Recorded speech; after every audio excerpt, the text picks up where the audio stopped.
Do you want any of the consent documents pulled out for regular discussion? I'll just go down the table. Tyler? No. Michelle? James? No. Robert? No. All right, consent agenda will stay as it is. So with that, we'll move on to our first topic for the evening, which goes to Chief Dave Rack for an award presentation. Yeah, I'm not sure why they're not in here. Oh, we can wait. This one. Lima 1 to Lima 4 and Lima 5 in the council chambers, please. Yeah. Please return to security. Our radio's not working. I'll be right there.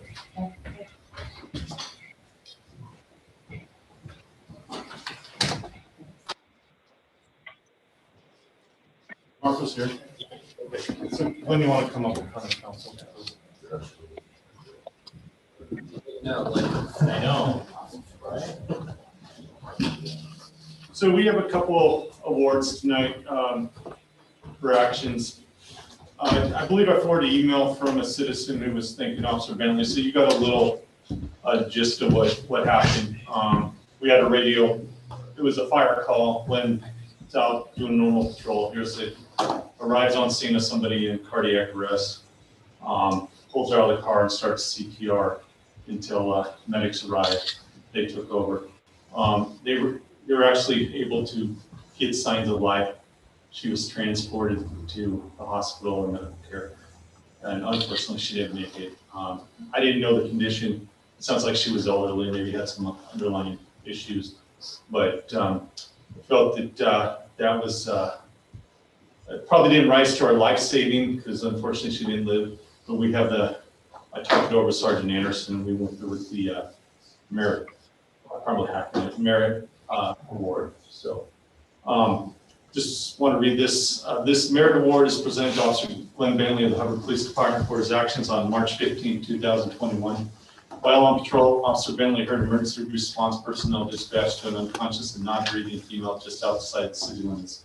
He was the first to arrive and immediately started CPR until relieved by medical personnel. Signs of life were indicated and the female was transported to a medical facility. Unfortunately, she passed away. Though the end result was not a desired outcome, Officer Bentley's quick response and decisive action to start CPR gave the patient in medical distress a chance for survival. The Hubbard Police Department recognizes Officer Bentley's efforts and it goes to the level of our merit award. Congratulations, Lynn.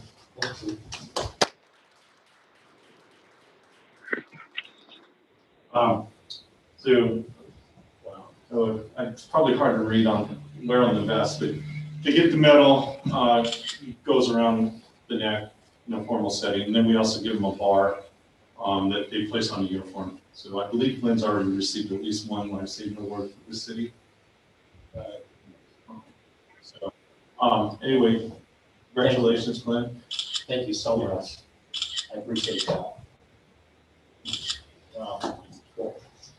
Congratulations. One more.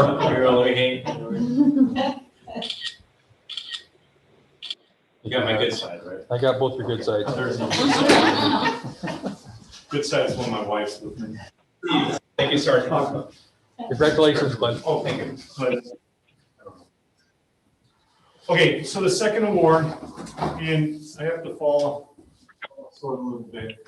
So a couple years ago, Marcos, or Officer Jimenez, responded to a guy who was in a mental crisis, and he was trying to hurt himself, and he slashed himself pretty good.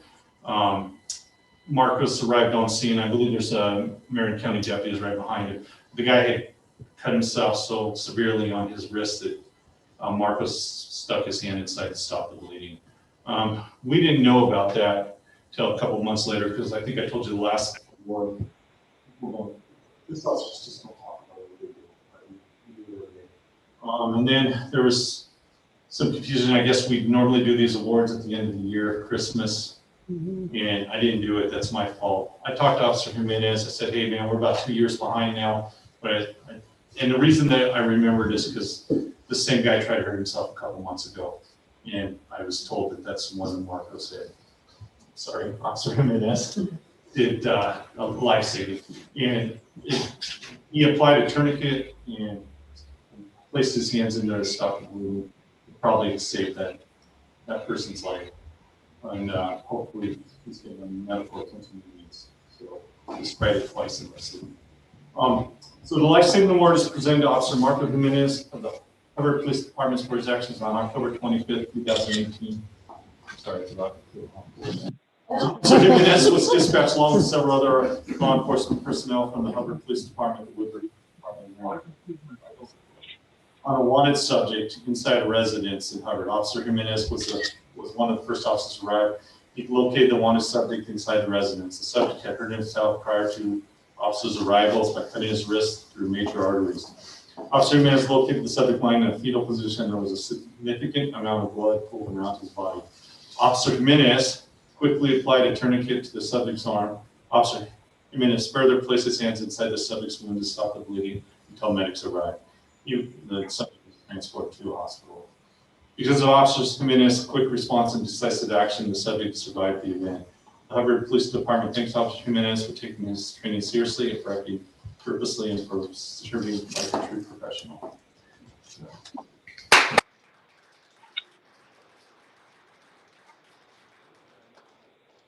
In life-saving, the merit is solid red, life-saving is a red with white. And I didn't realize when we got these that they didn't come with the bar, but I've ordered those, so I will get a bar that he can wear on the dress uniform. He has his military, as you can see where it was. Military. Congratulations. I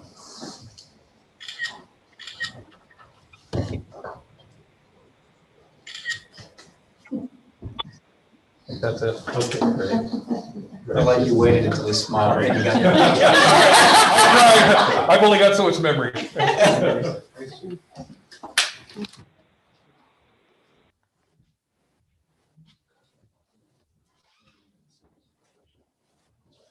Awesome. Okay, what a way to start the evening. So with that, let's turn it over.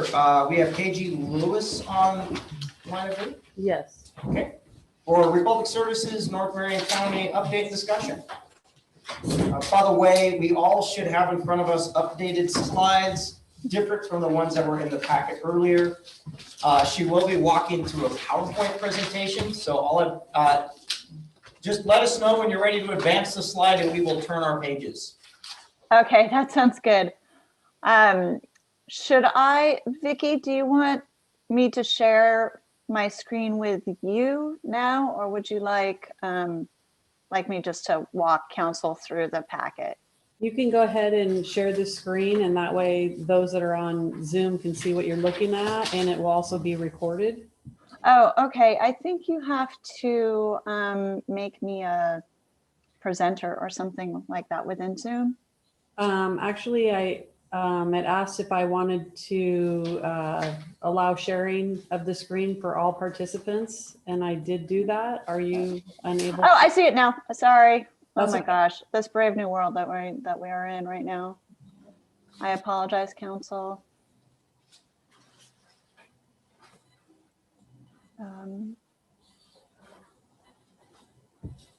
Are you able to see this, Vicky? I see. A slide presentation? No, I'm not seeing your slide presentation. What? We should have practiced this earlier, you and I.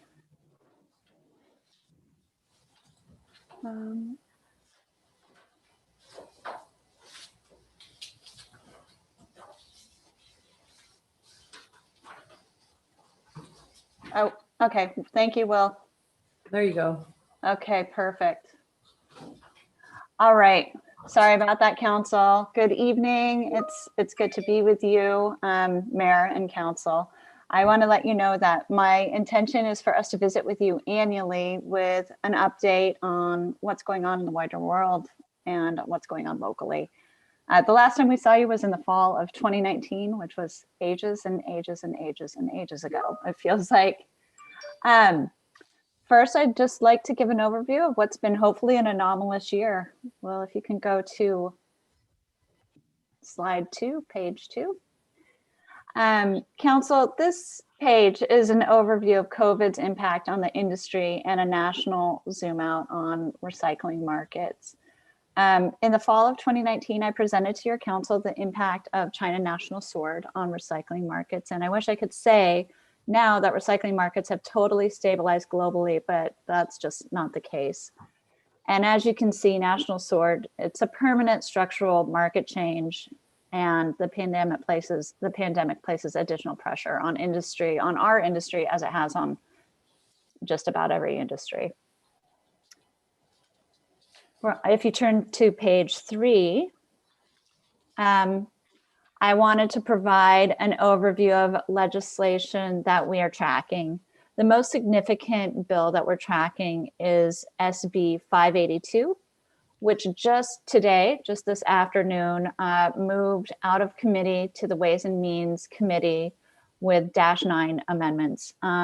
This bill, it's pretty significant. It would essentially overhaul the state's recycling system and create a standardized list of what's accepted. So reducing confusion between people who live and work in different places who are trying to recycle. And it would also introduce an extended producer responsibility measure, part of it, which we have with some things like in our e-cycles program, you know, where we can place responsibility on the producer to be able to recycle what's in what they're selling. But what this particular bill does is put some of the responsibility on plastics producers to make sure that what they use as packaging material has an actual end market for the material. But as you might imagine, there's contention. There's some opposition to this bill on the part of the plastics manufacturers. But it's been a very long 2-year process and conversation involving DEQ, haulers, producers, processors, local governments. Now we're kind of at, you know, the negotiation stage, although that when it moved out of the Senate Energy and Environment Committee today, that changed a little bit. Now that it's in Ways and Means, there could be some additional amendments, but it's going to be looking mostly at fiscal impact. And what it means to you or to us in our context is not very much impact on the haulers, but on the consumer side, there might be consumer cost impact. So stay tuned on that. I'll keep your staff informed as that happens. And I'm also going to draw your attention to the bill that's listed here that says it's a dying bill that will resurface next session, Senate Bill 581. That actually squeaked through also this afternoon and went to Ways and Means with a -1 amendment. It's a truth in labeling bill to reduce consumer confusion about what is recyclable. And as we know, the problem is that when people see a dashing arrows with a number inside, they think, oh, this is recyclable. And that's not necessarily the case in every market. The numbers whatever the product is made of might not be recyclable in that market. So what this bill is going to, with the amendment, it's going to direct, there's going to be a task force that's going to make recommendations so that in 2 years' time, there'll be a follow-up bill around labeling for plastics in particular. And if you have any questions ever on legislation and how it might impact the recycling market, I'm always happy to answer that. If you can turn to the next page, we'll talk about local responses to what feels to be a year of constant states of emergency. When COVID hit, our response was really immediate and it was swift, and all non-essential workers were sent to work from home with the equipment they need, including our customer service agents. We upped our cleaning procedures, I'm sure like everybody else. We staggered our start times for our drivers, and we added additional 10 PTO days for anyone who was diagnosed with COVID or had to care for a family member who was diagnosed. To keep up morale, we provided meals twice a week from local restaurants, one a breakfast and one either a lunch or a dinner that our frontline workers could take home to their families. And that helped support our restaurants, our local small restaurants, in a really uncertain time there right at the beginning. because as you might imagine, a family take-home meal was quite a large order for our frontline workers. As part of our Committed to Serve initiative connected to this, we gave gift cards every other week for our frontline workers to spend at local businesses. So this is just a reminder that small businesses are our customers too, and we certainly wanted to support them during this difficult time, and we were quite happy to. But then came the fires and the ice storm. I don't have any pictures of the aftermath of the fires. I know you know what it looks like, but we had 57 employees displaced during that time, and we provided hotels and meals for them and their families to the tune of about $15,000, and we provided $5,000 in additional PPE for our frontline workers who are continuing to serve your community. During the ice storm, we had 109 coworkers without power, and provided meal assistance to those employees. Again, this is just to say that we take care of our people so that they can take care of you, and so that they can be there for you, providing the curbside service that you rely on during these crazy days. Hubbard, just a note, is home to 2 of our best drivers. They've both been with us for more than 10 years, which is a long tenure, and they're really happy to serve the communities where they live and work. If you turn to the next page, there's some quick fun facts. We're at the curbs of 937 homes each week. Here's what we hauled in 2020. Quite a lot from residential, and as you can imagine, during COVID time, residential tonnage was up because people were at home, working from home, or not moving about as they normally do. On the next page, I'll talk about customer service. The next 2 pages. We only received 1 reported residential complaint last year. And we have, there's some quick customer compliments for you to read. And if you go to the next page, Will, on page 8, we are upping our Woodburn and Corvallis call centers capacity. We have 17 customer service representatives. And also, the last report I read, 60% of calls originating in Oregon are also received in Oregon, so that people that are based in Oregon are able to answer the questions from customers in Oregon. I'm just going to hand it over to Will now to talk about the financials starting on page 9. Hi, good evening, Mayor and Council. Thank you again for having us here. So the last time we were in with a rate adjustment request was 2 years ago, and at that time we anticipated that request would keep us right around 10% in profitability through 2020. So I just want to share with you the chart that's should be on page 9 in your packet, which shows 2 red dotted lines. Those represent kind of the acceptable range of profitability for our industry in this area, and that's between 8 and 12%. So the bottom line is the 8%, the top line is the 12. The dark blue line is the midpoint of 10%, and then the lighter blue line is where our profitability was in 2019 and 2020, and where we anticipate it to be in 2021 and 2022 with rate adjustment of 1.95%. So you can see that we have not only been able to remain right around 10% in 2020 with the last rate adjustment, but that with the one we're requesting tonight, we were able to kind of just maintain right around that midpoint at the 10%. Moving on to the next slide. This shows our statement of income, and kind of in another, another form shows there at the bottom, our net income as a percent of revenue, 6% in 2019, 10.3% in 2020. With a rate adjustment included, it would be at 10.6 in 2021 and 9.5 in 2022. I'll take you next to the schedule of expenses, and that should be page 11 in your packet. And while there are several items that kind of move up and down between between 2019 and 2020. There were some expenses that we classified in a different way in 2020. What I'd like to note here is that overall our expenses went down by a little over $13,000 in between 2019 and 2020. It's a reduction of 2%.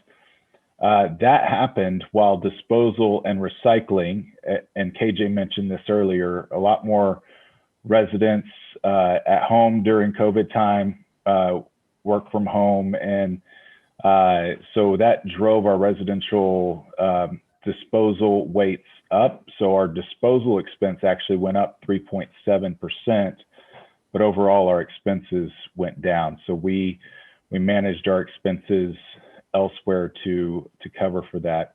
Now, as we look at the 2021 and 2022 forecasted expenses that we have in here, one thing I will point you to, again, disposal and recycling, that shows a reduction in disposal and recycling cost.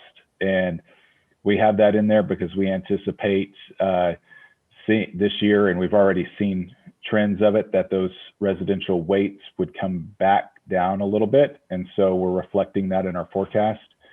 And then there's a large 25% in vehicle operating cost. That is the increasing price of fuel. And we have seen fuel increase anywhere from 25 to 30% this year. So that is included in our forecast. But overall, other assumptions are kept at a pretty reasonable level. Most of them, we're not assuming an increase at all. So just want to share with you what we have included in our forecast for the next 2 years. On page 12, this pie chart just basically represents what a 35-gallon customer's monthly rate goes to. And currently a 35-gallon customer pays $30.01. And you can see that in pie chart form here. The biggest item there being disposal and recycling. 42% of that payment goes to that category. And that's one we don't have control over. The rate is set in the county at the burner, and then recycle markets are based on market prices. But another way of showing this is on page 13. And on page 13, you can see from the highest to the lowest by category where that $30.01 goes to that a 35-gallon customer pays. The largest item there being the disposal and recycling, $12.62 of it. Labor being immediately thereafter, $5.21. And then net income, the money that we earn off of that payment, is $3.10. The next slide. So on page 14, I have to apologize. We do have an error there. We made a correction in our financials. We had accidentally forecasted a larger amount for the fuel increase in vehicle operating cost, and we corrected that error. When we did that, our need to get back to our rate adjustment need to get back to the 10% wasn't 3.95, it was 1.95. So we're not requesting 3.95%, we are requesting 1.95% in an adjustment. So this page it didn't get replaced at the last minute. I will say that with the adjustment, the 20-gallon rate would be $27.24. The 35-gallon rate would be $30.60. The 65-gallon rate would be $35.55.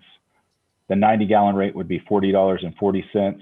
And those increases are 52 cents, 59 cents, 68 cents, and 77 cents respectively. One more data point I want to share with you before I hand it back over to KJ is this chart, which basically shows over a 10-year period how the cumulative rate adjustment requests implemented in Hubbard compare to the cumulative water sewer trash index over the 10-year period. And water sewer trash is the inflationary index that most closely follows our business.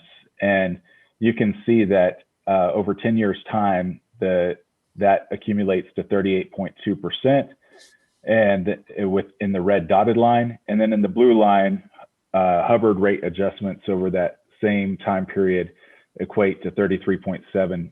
And that includes the 1.95% we're requesting tonight. And with that, I will hand it back over to KJ to finish the presentation. Thanks, Will.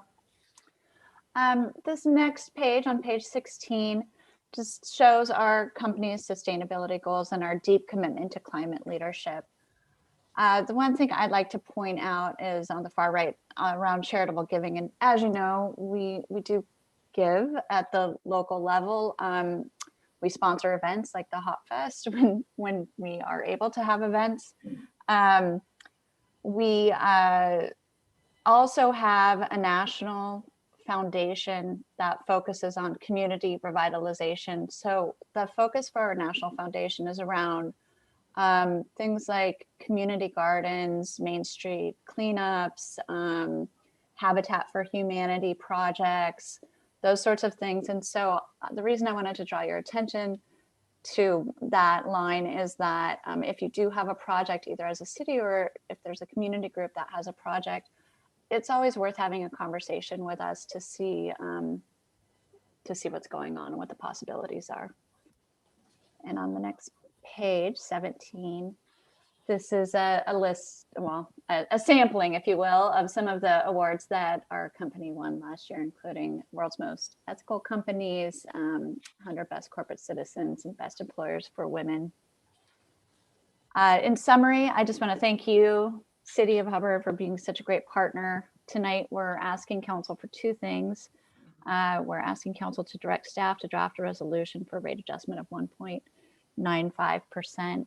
And we'd like over the next year to work with staff, at least start the conversation to develop a model based on the Consumer Price Index, water, sewer, trash. And we'd like to do this over the next 12 months and then present this to you when we come back next year. As I mentioned, I'd love to hopefully see you in person annually.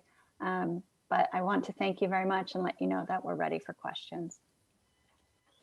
I have a quick question for you. Ms. Lewis, what was in 2019 when we improved that rate increase, what percentage increase was that? So it was a pretty big one. It was 13.2%. Let me just confirm that with, yes, 13.2%. And the one thing there is it had been 3 years between rate adjustments, and the recycle markets had taken a pretty bad turn. So that's the reason that one was quite a bit higher. A follow-up question for you, sir, real quick. I forgot your name, and I apologize. It's Will. Okay, great.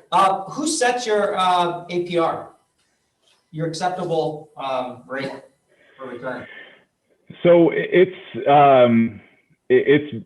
a generally accepted standard in the market. A lot of the rate consultants and the counties that are going off of some sort of cost of service model, they're centering the acceptable profitability around that 8 to 12%. Okay, and what are the negatives when you fall below the acceptable rate down into the 8s? So, I mean, what are the negatives? So you got boundary conditions. I'm just curious what happens when you exceed the boundary limits, whether it's upper or lower. Well, I mean, when it's upper, there's different strategies. It depends on the jurisdiction, what they elect to do. A lot of times that just keeps the rate set for a longer period of time until inflationary costs catch up, or there's been cases where maybe we've added some sort of short-term service to the benefit of the customer to help with that. It basically infuses cost, but to the benefit of the customer. So there are different strategies that are used in different jurisdictions.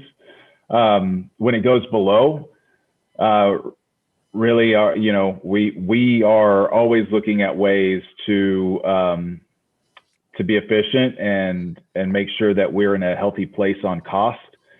So when it goes below, we're in here requesting an adjustment to get realigned. And really part of the intent of coming in every year, as KJ mentioned, is to stay in a good place. Because sometimes maybe in the past we haven't been in for a few years, and I think it's just a good exercise for us to be in every year, even if there's not a rate adjustment request, just to let you know where we're at. So I don't want to take all the time. Council members, do you have additional questions? Yes. I was a little concerned at the 3.95.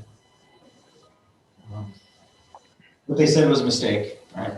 And Right. so bring it down to 1.95. Yeah. The 3.95 was a little shocking when I read that. I don't really understand. Where everything's coming up, that's a given, unfortunately. Well, okay, Michelle? No questions. Tyler? Are we doing comments or just questions? Just questions for them, then we'll go into our council Questions. comments. No questions. Then council discussion at this point. So Mrs. Lewis, company, we don't have any additional questions for you. At this point, the council is just gonna allow ourselves to deliberate amongst ourselves, I guess, obviously in the open meeting. Okay. So feel free to listen in. So council members amongst ourselves, Tyler. Yeah, so the graph I'm looking at shows that profitability was pretty healthy when we took the 13% increase. We had a long discussion last year about raising water rates as little as $1, and how there's a lot of people around town on fixed incomes. They can't afford to just be nickel and dime to death just because inflation. So in my mind, with the hit that we took 2 years ago on this price increase, I'm going to vote no for one, that reason, and two, for the people on fixed incomes and the people who are hovering around that poverty line. And third, COVID is still hurting people. There's still people without jobs. There's still people who can't pay their bills. It's really not going away at this point. So for those three reasons, I'm not going to vote for an increase. In fact, if everyone would, in our packet, just to remind everyone, we got this, our goal setting report out finally, which was 2 pages. But I do want to point out what is Councilor Thomas is actually pointing out, and that is a weakness of our city. 40% of our city is at and or below poverty. I don't think it's changed, probably got worse. But I disagree. Good comments. Michelle? I don't have any comments at this time. James? I can agree with Councilor Tyler that it has been 2 years. It's a small increase. And you can see both sides of it. 56 cents in 2 years. Knowing that the recycling market's down, we've lost a lot of that. I would not have done anything above 2%. So that's all proves why I would vote in favor. Not voting yet, so. Robert? I have no comment.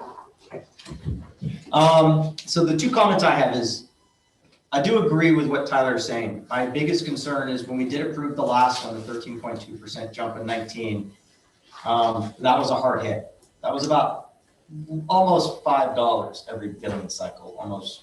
I think mine went up $9.26. So obviously the bigger trash can, but that was a shocker. The 3.95, when I first saw that, definitely was a no-go. When I hear, oh, it's only 56 cents a month or whatever, it still adds up. So if I did my own math, that's $1.46. Okay, $1.46 ain't a big deal, but that's not a big deal to me. When I do step back though and look at our residents, and this is where I'm gonna agree with where Councilor Thomas is actually coming from.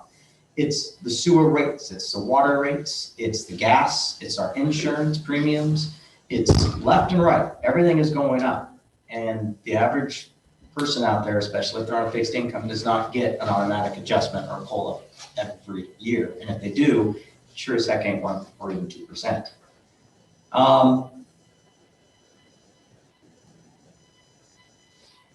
I'm just, I don't want it to speak on some sort of a bullet here, but we have two things for the council to discuss. One is there is a rate increase request for Republic Services for a 1.95 increase, which would be, I think you said, you gave it would, but for the average person, for me, if I looked at and did my math, it's about $1.46 for an average hit for someone who's consuming more or less for a little bit small. So that's the first request, and we'll have to take a motion on that and vote. The second request, the yearly table, separated from the rate increase from today. We didn't have discussion on that right now, but we could real quick before we go into discussion or votes. I am wholeheartedly opposed to yearly automatic rate increase tables. Going back to what you mentioned on the APR, it's great that you have conditional boundaries that you're keeping yourself within, but with them on an annual yearly rate, there's nothing to keep those rates from continuing to go up, which means you can exceed the upper threshold of that boundary. And there's nothing for us to do as a council to push back or change it. I am not a fan personally of automatically adjusted tables. I don't think they work out in the benefit of the public. That's my 2 cents. I'm going to reverse order this time. And on that particular topic, Councilor Friendswood, do you have anything? On which topic? The yearly table rates. Oh, I'm against it. Okay, James? Yeah, I don't want to see it on there. Michelle? Against it. Okay. So I think generally speaking, we have a consensus set on that one. But in terms of the yearly rate increase, there is a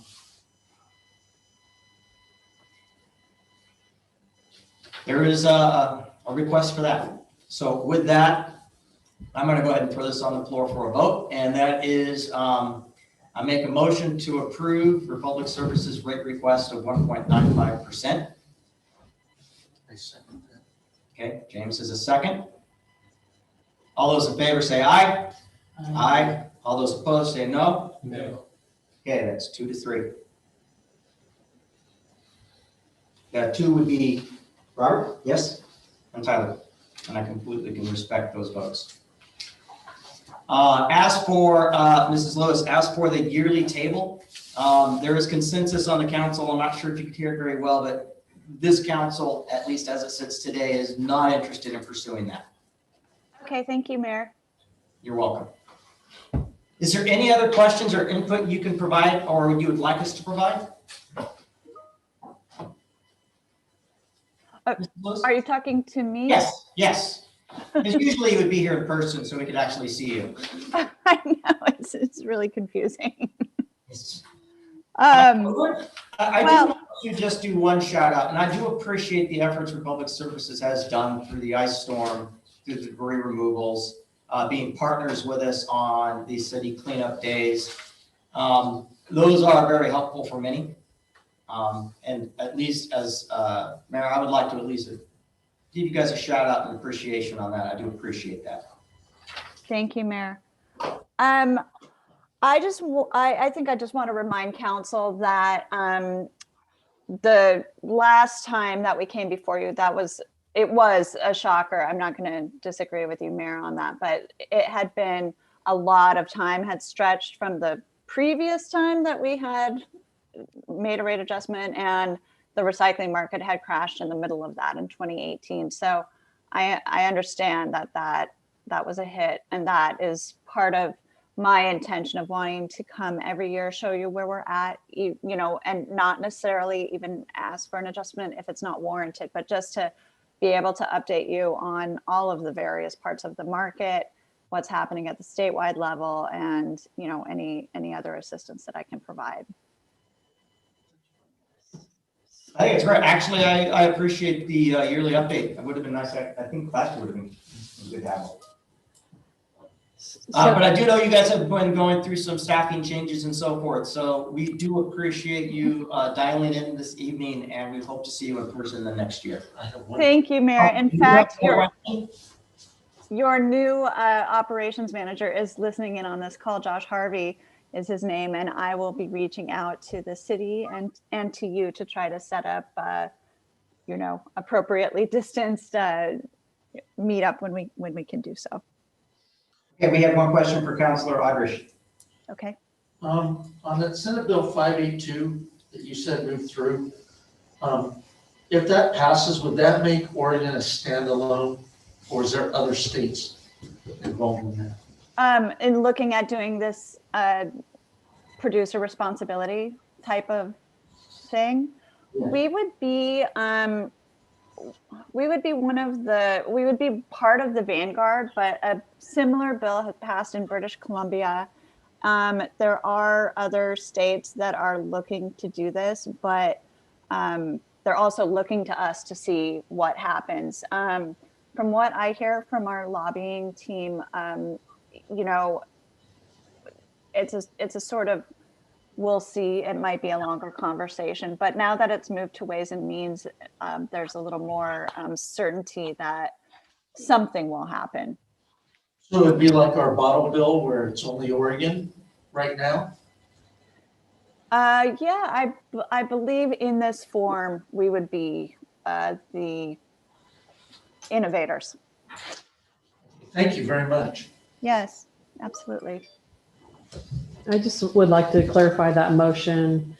So you originally requested staff to prepare a resolution.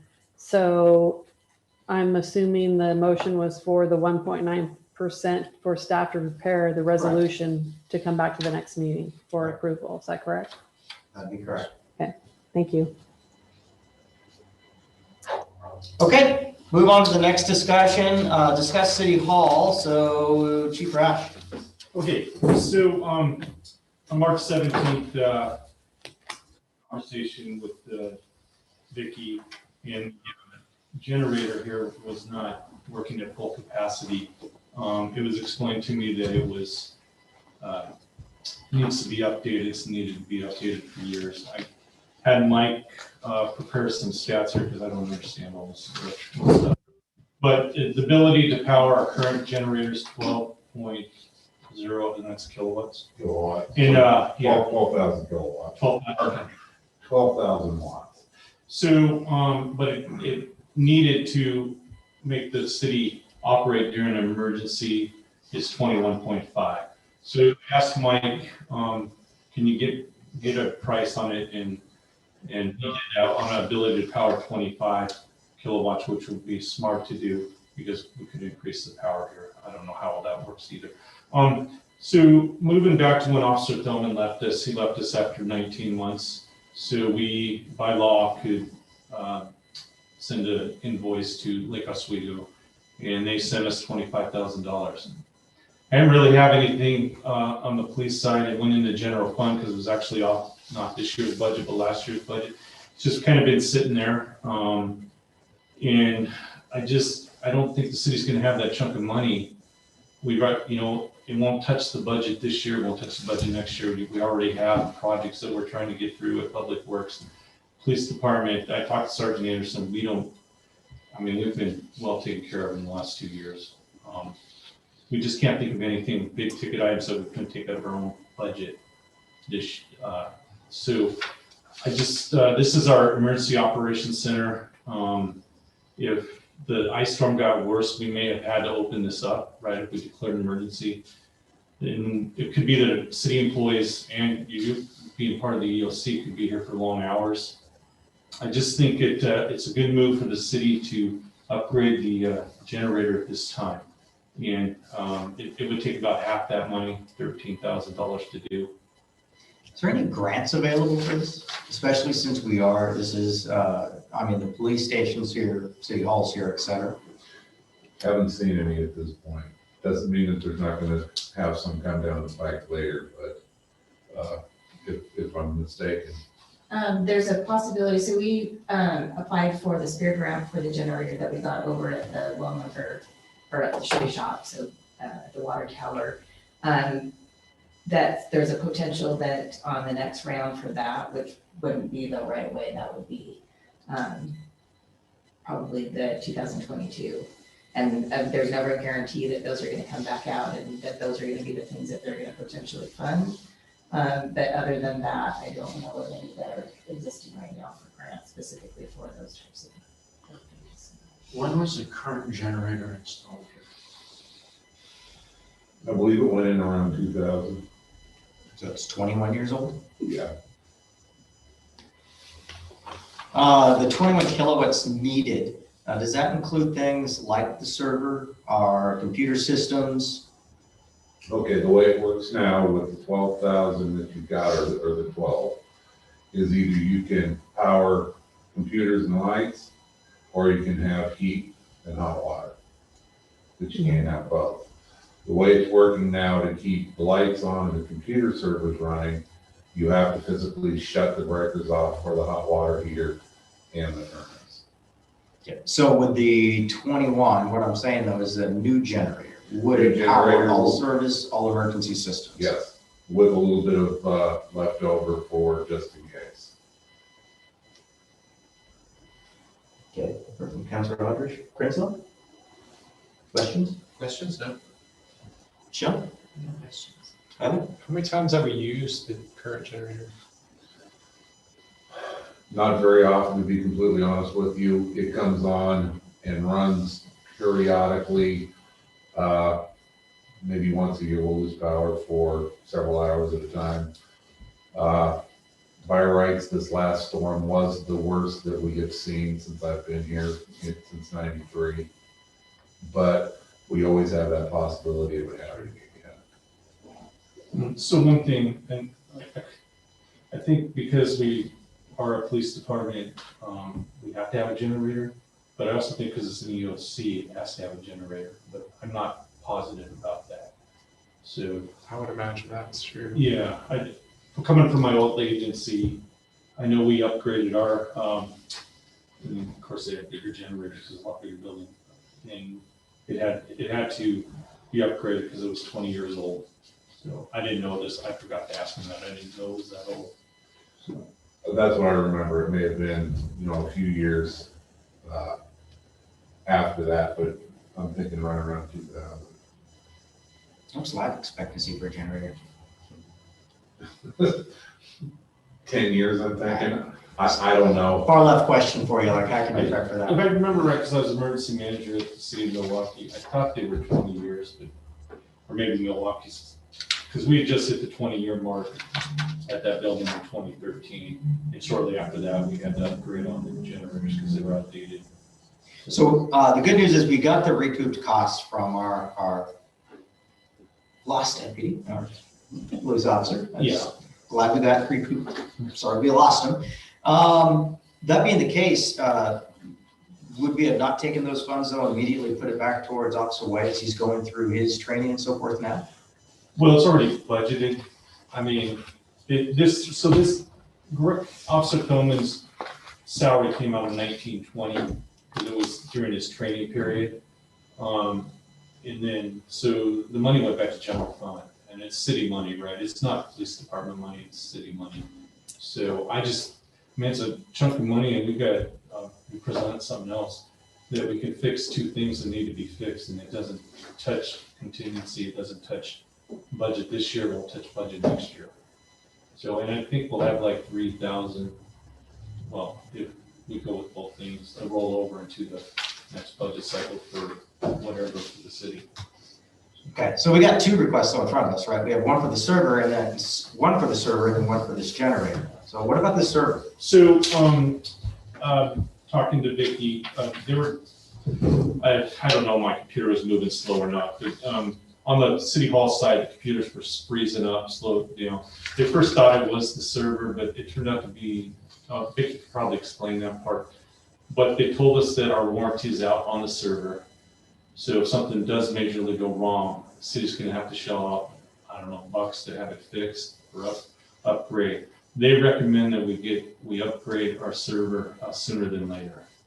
So what exactly, and this might go back to Vicky then from Blackpoint. So I watch the checks we sign for them every month. We pay a lot to them. Every time they come out to fix a cable or whatever, there's a lot of money going out to Blackpoint. What exactly do they mean by warranty in this case? So it's the warranty on the server. You only have so many years for a server, and then it. Oh, I know So it's that, hard, but I mean, but- what does it mean? Are they coming out to fix it for free? No. You mean when it's on warranty? Right. So a lot of times when it's on warranty, the factory, if there's something wrong with the parts or whatever, So it's just That part it- swap out, yes, but we still have to pay Blackpoint to come out and swap the part out. right. Okay.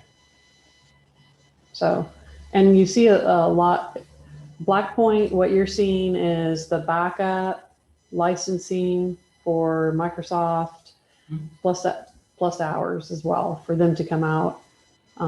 We just had a conversation with them because we also too think, we need to be negotiating and trying to get those costs down, working with them.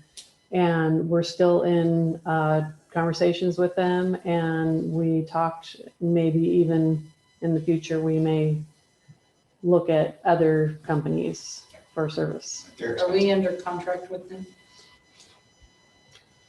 Not anymore, no. Okay. That's what they're trying to do, is get us into a contract. So we could look at other places now. We could. Mhm. Is there anything on this, this server, does that store any information? Is it what? Does it store any of our information? Our police reports, does it store We have billing? we have a backup that goes through Blackpoint. It's a Datto something or another, and that gets backed up offsite or whatever, and we pay them for that storage.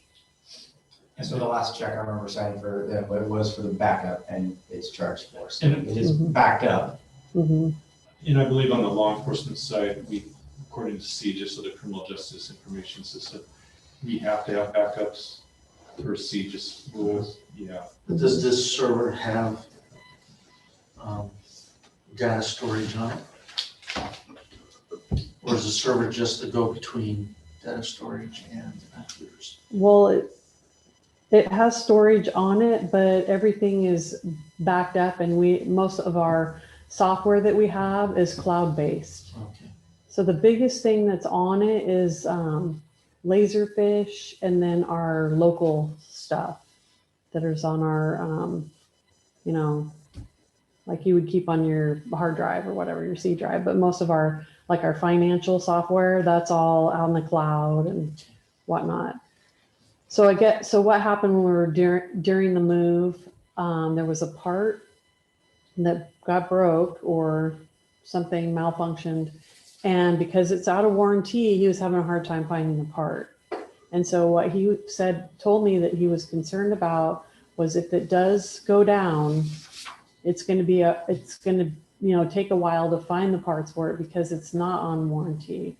We did talk about getting an extended warranty, but you're still, you're just kind of pushing it down the road. And so, in talking with Dave, he was saying we have this money. It makes more sense to, if we need the server to go, use the money that we have now instead of pushing this thing down the road. It's like paying full coverage car insurance on a car worth $500. It doesn't make a lot of sense. And we have been having a lot of issues with the freezing up and whatnot, but they were thinking it was what's that called, a switching station or something. And I purchased that. It was cheaper. It was, a cheaper part, I guess.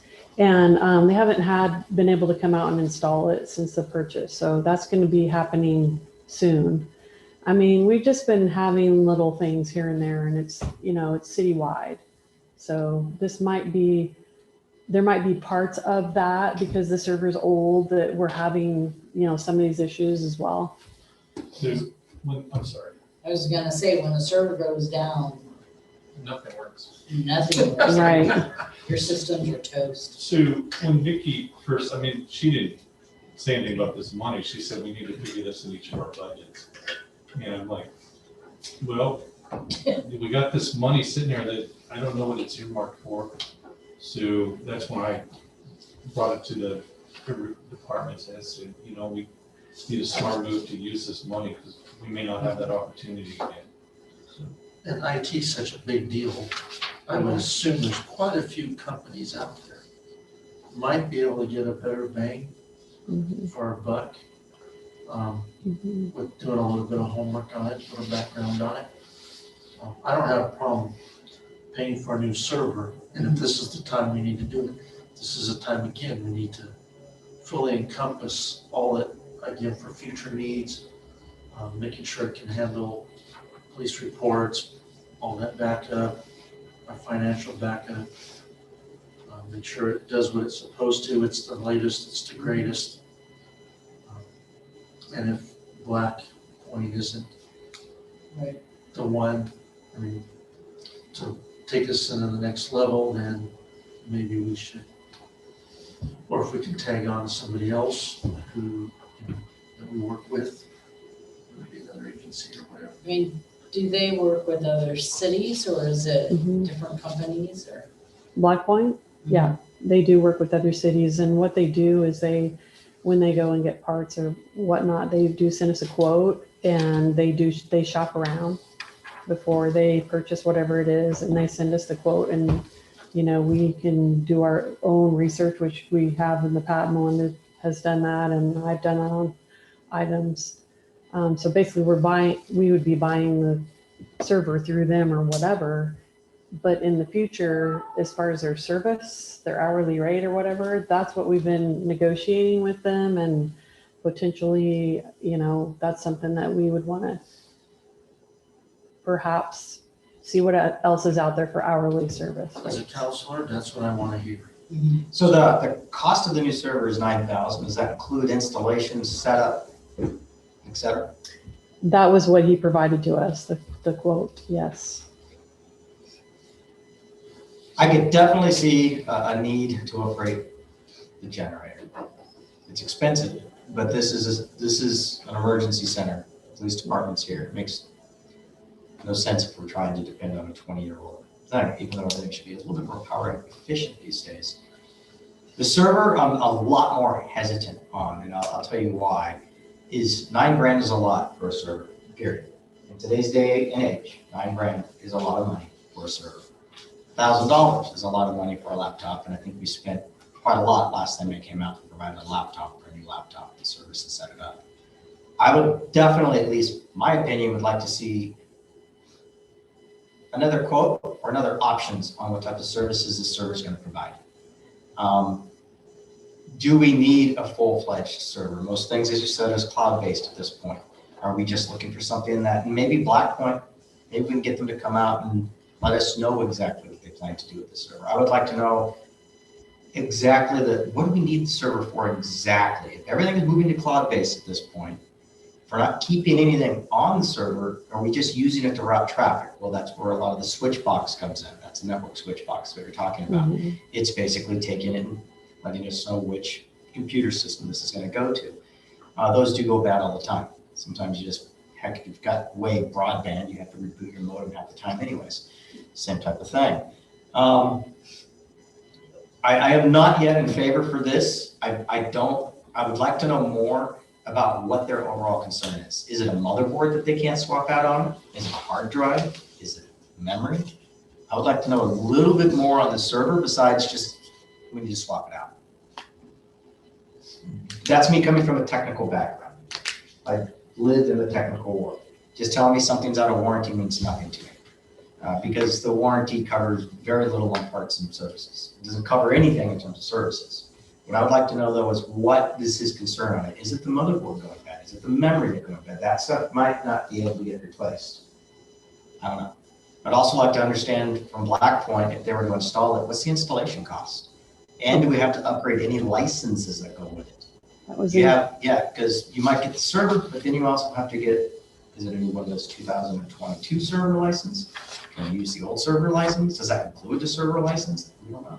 I could have provided the quote, which is not included in the packet, that has some of that information on it. Okay. So if it's okay with council, I would like to table this until we get a little bit more information on the server, unless you all feel this is something that we need to move on now. I'd like to see if the switch box that we've already purchased that they haven't installed yet, see if that improves things. Well, it's not just the problems that we're having. What his, I think, bigger concern was that if something does happen to the server, it's out of warranty. And we're gonna have to buy a new server at that time. Right, and we might be waiting, it's not going to be a day. We'll be down for however many days until they get whatever part to fix the server that we currently have. I think that was kind of what I was getting from what he was telling me. I don't have a technical background, so I have really no idea what you're talking about. Well, at that point, I guess my thing would be if the server's that old and it goes out, I mean, would we look at even trying to find a part to replace it? Or would we look at trying to just replace the whole server? I mean, that's, It would be a replacement at that point. yeah. It's the parts that are gonna go bad is the motherboard or the memory or the CPU on it. Chances of the CPU going bad is very, very rare. Motherboard failures happen quite a lot. That can happen because of dust buildup, it can be static electricity, you name it. Or if the memory is being bogged down, again, another question I might have for Blackpoint is when was the last time they actually come out and, did they actually come out and service it? Did they scan it for viruses? I think that's continually what they're doing when they come out monthly, but. One of the biggest issues they're gonna run into, anything technical, especially with the servers, potential of a virus getting on it, a malware, et cetera. It doesn't matter what warranty you've got at that point, it doesn't matter, they just have to clean it up. I would just like to know a little bit more on that. That would be my take. We have other counselors here though. Tyler? Yeah, I mean, I do ERP consulting for a living, so my recommendation would be that we contact a few other IT companies and have them do a tenant assessment of everything that we have going on and get their opinion before we decide to move forward, because there might be other issues that we're running into that have nothing to do with the server whatsoever. To get a new server, did they say how long that would normally take to get everything, say, from one server installed and up and running on another? Is that a 2-week process, 3 weeks? Do you know?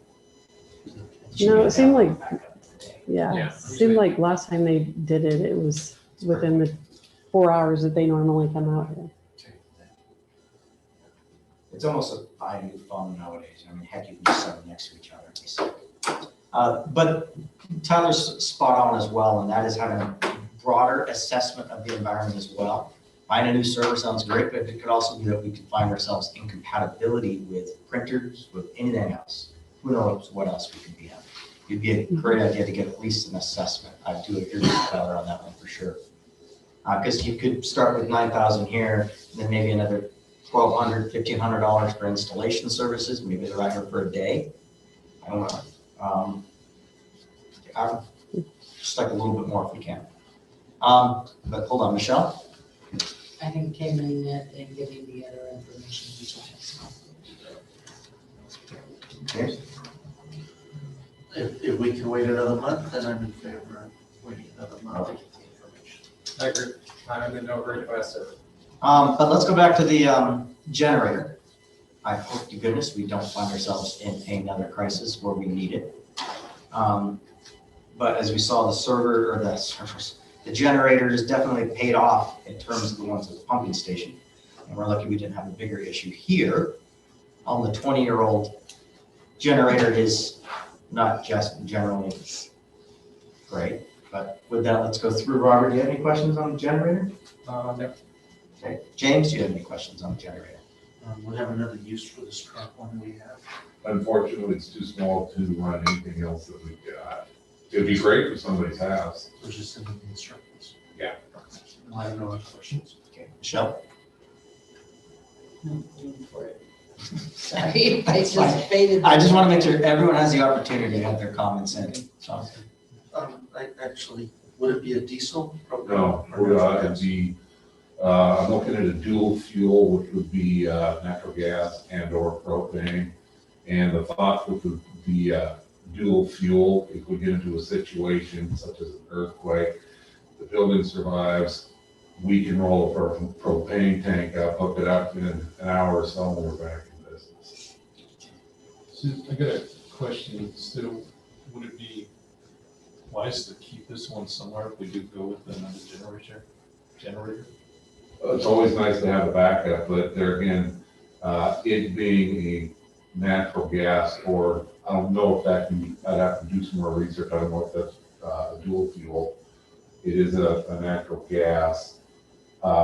You'd have to have the ability to hook it up to natural gas. would be I was the just big thinking, thing there. I was just thinking if we needed to power something else. You said it wasn't strong enough to power like that. I assume the water pumps and the sewer and stuff.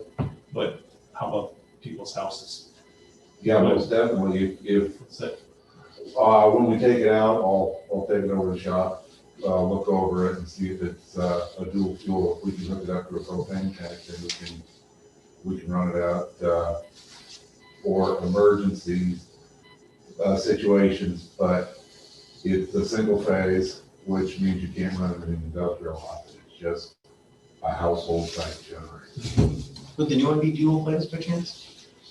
No, the one I'm looking at is, single phase, but that's all you need here. We don't have anything that would run off of, three phase, no, yeah. So, I mean, you're talking 240 for the, furnace, you're talking 240 for the hot water heater, everything else is 120. So with a smaller generator like that, if you stay away from the three phase on it, you get more amps out of it, so it's able to power more equipment. So what we've got is consensus amongst council to table the discussion for the new server until next council session, where we get a little bit more information on that. I make a motion that we move forward with the purchase of a generator for City Hall as stated before. Okay, so we have a motion. We have a second by Michelle. All those in favor say aye. Aye. All those opposed? Okay, motion passes. So does that, I'm kind of foggy on the process, so now do we have to do amended budget thing? We'll have to talk with Summer about that. Okay. Do you want me to hold off? Because I was gonna go ahead and put the order in tomorrow. If we do it now, there is a bit of a savings that we can get to. That's only good until the 15th. I think we need to double check with Summer to make sure that we're in compliance with the budget laws before you run out, and we might have to do something before you do it. Okay. So let's get with her tomorrow. Well, think about it, it's 4 weeks out, so you still want me to wait? I'll talk to you about it tomorrow. Okay, next on the discussion topic for the agenda is resolution number 7072021, a resolution revising the transportation utility fees for the city of Hubbard and repealing the resolution number 6912020. I do have a few questions on this. First, I know this is a contentious topic, it seems like every last couple of years, but why? Is it just because we have a table for rate increases? I mean, why do we need this? What are we raising the rates for? Vicky.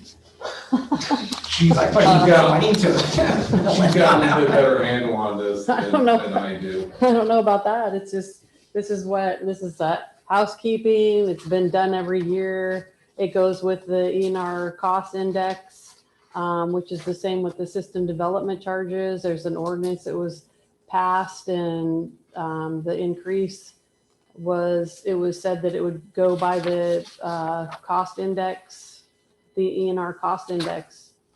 Okay. So What does the transportation utility fee? What is that one? I'm sorry, What what? is the transportation utility fees? It's on your water sewer bill. It's for the street. I think it's labeled street fee or So something. this is on the- helping to fund repaving. Right. Yes. And every time we go out to repave something every year, that cost is always up a little bit. So this is to help give us the same amount we have, hoping that we're raising ours to match with. Okay, so do we have a deficiency right now on anything that we're looking forward towards? Because here's my concern on this, is every year we seem to increase the rates. And every year we are told we've got limited budgets for this or that, but we didn't have sufficient budget to buy a crane truck, for example, without hurting our budget. So I think to myself, okay, as a citizen of the city, I didn't know we were saving up for that, or we had that extra funds. When I first became mayor appointed, I remember your predecessor telling me, well, we don't have money to do roads or anything. Well, We did have money to do roads and other things. And we've seen that, thanks to you guys at Public Works, doing a great job on that. My concern is, and it goes back to even me biting my tongue to agree on a public services increases, 40 cents here, 50 cents there, it starts to add up. And on this case here, I think we're looking of a rate going from 668 to 708, so it's not super bad, what, 50 cents? But it just continues to mount up. So that's why I was asking, is there a reason? Is there something that we have a deficient fund? Something that if we say no to this year, that we can't do or won't be able to do? That's all I'm asking. Oh, the answer to that question is yes, I realize it's nickel and diming. Now, the street fund is probably one of the thinnest we have. Because the revenues that come into it are limited. You're talking gas tax money and some shared revenues and what we have on our water bill. As for this 50 cent increase, no, it's not going to make or break us. We're still going to figure out what we're going to do, and we'll head that direction. As I was telling you earlier, the next one on our list is A Street between 5th and 3rd. Okay, that's one of the worst in town. Now, okay, if we don't have the money, we just cut it short. We don't have sidewalks. We don't do something that we would really like to do. We just have to put it off until later. But yeah, if you vote down this increase, no, it's not going to stop what we're going to be doing next. Because the only reason I'm nitpicking on this, and I do apologize if I feel like I'm nitpicking on it, was on the resolution under findings A, it says if necessary from time to time to amend. That's what I'm trying to figure out. Is it necessary besides just saying you just do it every year? That's all I'm asking. Well, every little bit helps, but if you don't have it, you can't spend it. So will it stop the road from getting paid? No. It may slow it down a little bit because then you have to have enough in the kitty to do the work that you want to do. We're in the process of finishing up our 2 grants that are restricting us from putting in for another one. So as soon as we get one of those done, we can put in for another one, and we are this year. And that's what we're going to be doing with the 8th Street. But we'll get a cost estimate on what we want to do, and then we'll just have to save up to do it. But 50 cents on 1,000 residents, you're talking $500 every 2 months. So you're talking, what, $3,000 a year? It's not going to stop it. Yeah, it's a bit, so what we seem to spend. So it's not just the $50 or 50 cents, 40 or 50 cents on residential. You also get an increase. It's per 1,000 square foot of the building for commercial and industrial. So there's a hit there. Right, commercial and industrial pay more because they have more traffic.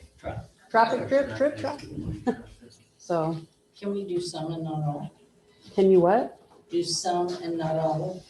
Choose not to maybe get the residents and just only do non-residents? It's your guys' resolution. Let's go through. So Tyler, do you have any questions on this one? Any discussion topics? Questions, no. Comments, yes. Using the same logic I used for the Republic Services, I would vote no. It's fair. Michelle? I'm concerned about it going up again, just in doing well, we did last year. Right, okay. James? Well, I was happy to see the amount of noticeable work done this year. A lot of people were very excited to see it coming back to the community. When you put something like that out to the community, and they know we're bringing it right back to them, they see something for their money. So I myself understand that. I like to continue to see that. So if there's increases, again, I don't mind addressing it every year as opposed to automatic. But I it's easier, I think, for myself and others to accept it because we see where the money's going.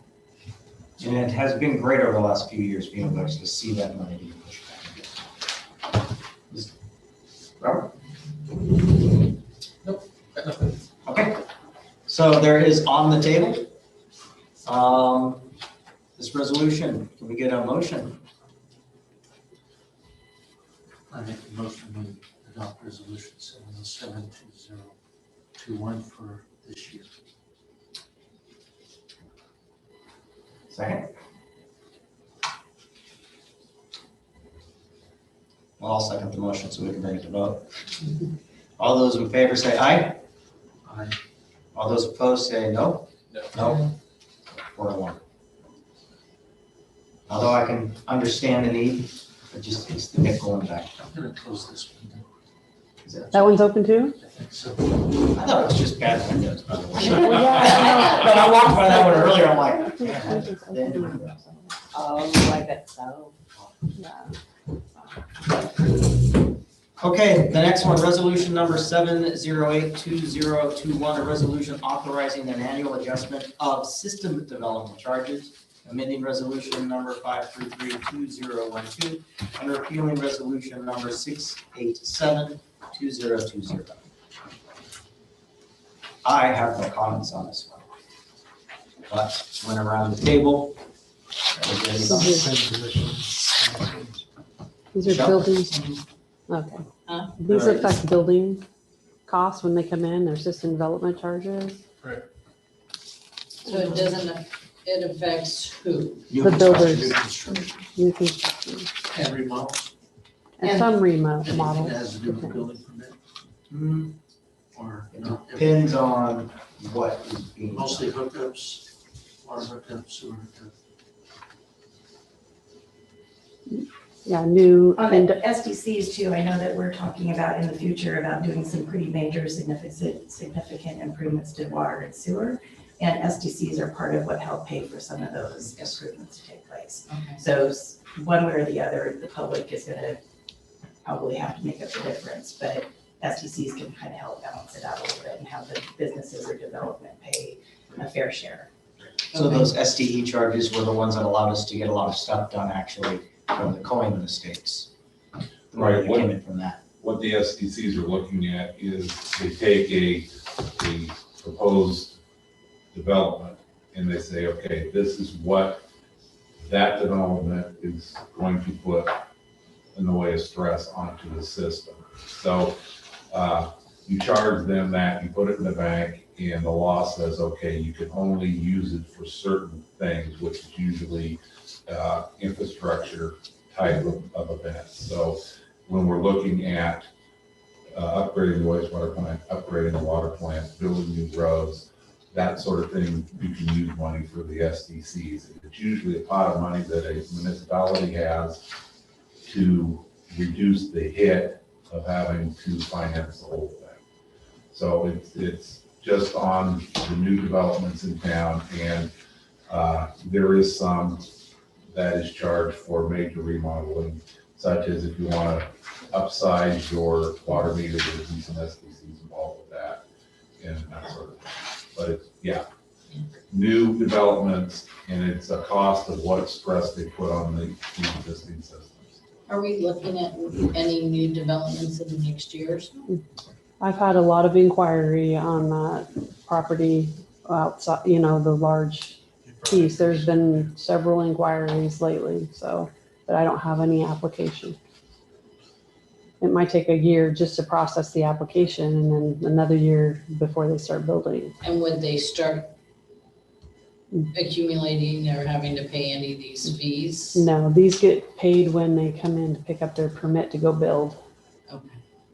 One thing that I think might be coming in the future too is a study and look at the actual methodology for it, especially because we know we have some really big projects coming up. So again, you want to make sure you're taking advantage and businesses and development are paying their fair share. And so that's typically done like every 5 years where you relook at the methodology, whereas this is just kind of an increase based on, what is recommended, like for inflation, that kind of stuff too, to kind of help keep up with the cost. But the methodology takes into account all your future improvements and the cost of those and how each development needs to pay their fair share for those. So that's something that I know we need to do, hopefully before the next development takes place. So knowing that Woodburn issued 55 million in permits last year alone, do we know how ours compares, our SDC charges compares to theirs?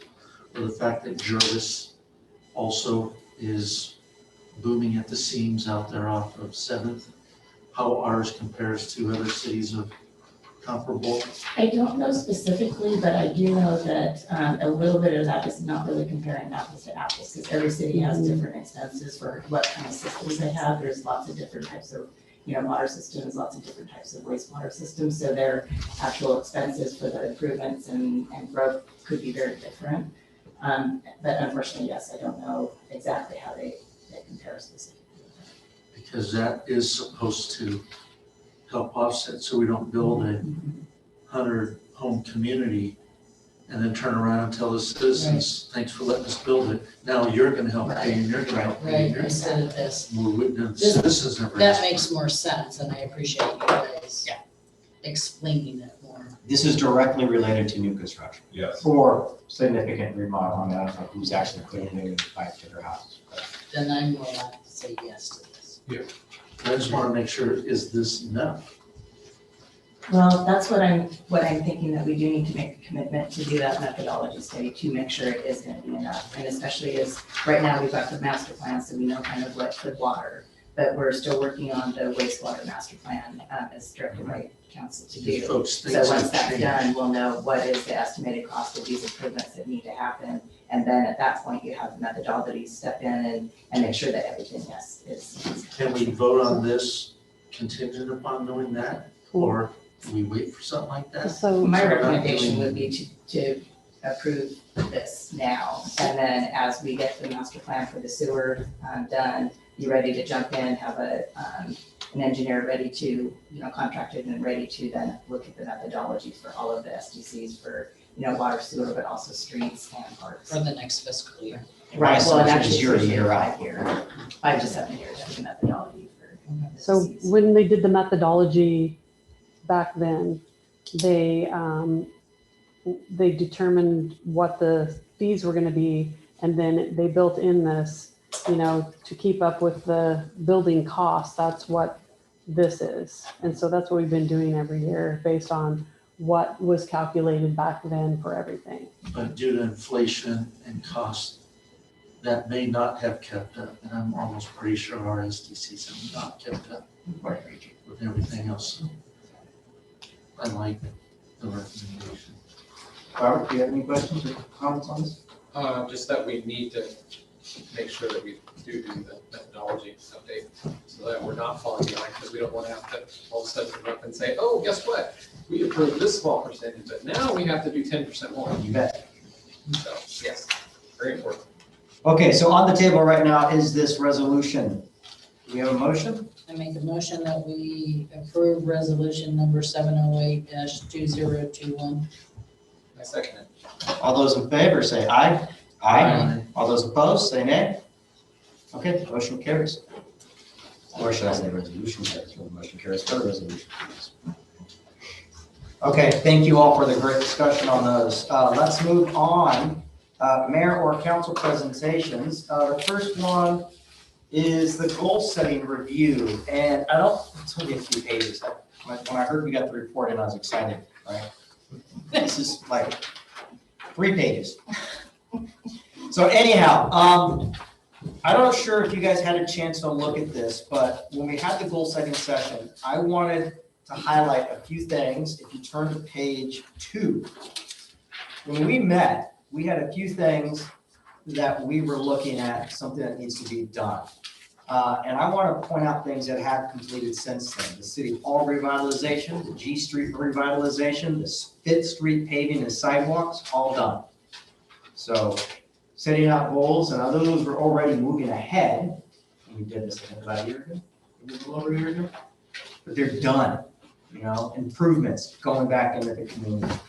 Complete preparation on a construction bid for the water system upgrade. That's a work in progress. You guys are getting the wastewater plant now. Wastewater, yeah. Once that's done, we can start moving forward with figuring out what it's going to take.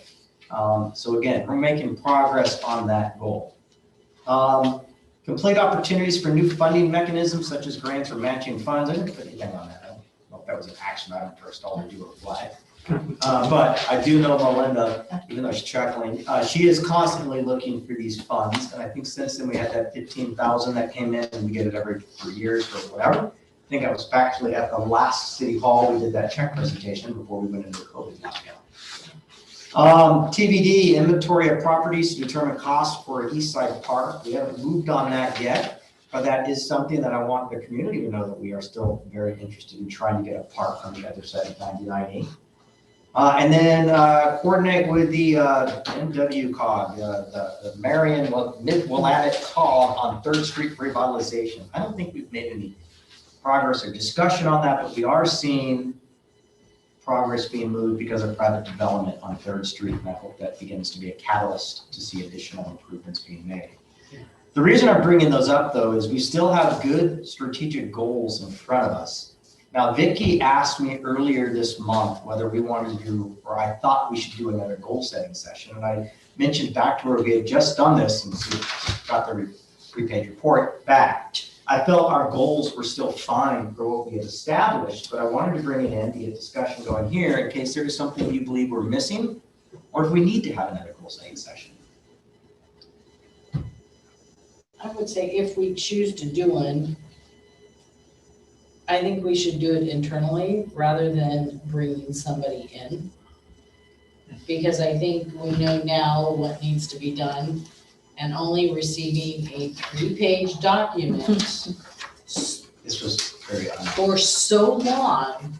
I mean, I'm sorry, but this did not take very long to get something like this, and to have to wait almost a year to get it is ridiculous.